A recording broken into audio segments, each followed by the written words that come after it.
తెలంగాణ రాష్ట్ర వాణిజ్య పన్నుల శాఖలో సుమారు 1000 కోట్ల కుంభకోణం జరిగినట్టుగా ఫోరెన్సిక్ ఆడిట్లో వెల్లడైంది. అయితే ఈ మేరకు ఈ నెల 26న ఎఫ్ఐఆర్ నమోదు చేసిన పోలీసులు మాజీ చీఫ్ సెక్రటరీ సోమేష్ కుమార్ ను ఏఫ్ఐగా చేర్చారు. ఇక వాణిజ్య పన్నుల శాఖకు అప్పట్లో కమిషనర్ గా వ్యవహరించిన సోమేష్ కనుసన్నల్లోనే హైదరాబాద్ ఐఐటి రూపొందించిన సాఫ్ట్వేర్ ఆధారంగానే ప్రభుత్వానికి రావాల్సిన నిధులు పక్కదారి పట్టి ఖజానాకు నష్టం జరిగినట్టుగా పోలీసుల ప్రాథమిక దర్యాప్తులో తేలింది. ఇక commercial tax joint commissioner Ravi Karuri ఫిర్యాదు మేరకు ఆ శాఖలో పనిచేస్తున్న అదనపు కమిషనర్ ఎస్సీ కాశీ విశ్వేశ్వరరావు, అలాగే deputy commissioner Sivaram Prasad, professor Sobhan Babu, ప్లియాంటో టెక్నాలజీస్ ను నియంత్రితులుగా పేర్కొన్నారు. ఇక వీరిపైన ఐపీసీలోని 406, 409, 120B ఐటీ యాక్ట్లోని సెక్షన్ 65 కింద ఎఫ్ఐఆర్ నమోదైంది.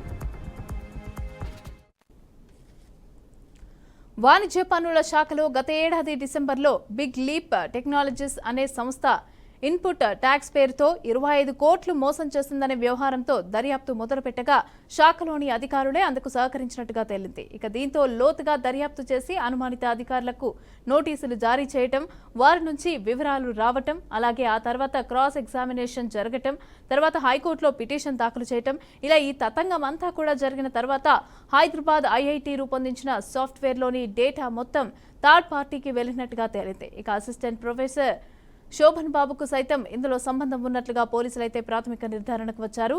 దర్యాప్తులో భాగంగానే 450 కోట్ల విలువైన కుంభకోణం జరిగినట్టుగా స్పష్టమైంది. ఇక ఇందులో రాష్ట్ర బెవరేజెస్ కార్పొరేషన్ సైతం లబ్ధిదారుడిగా ఉన్నట్టు పోలీసులైతే ఎఫ్ఐఆర్లో పేర్కొన్నారు.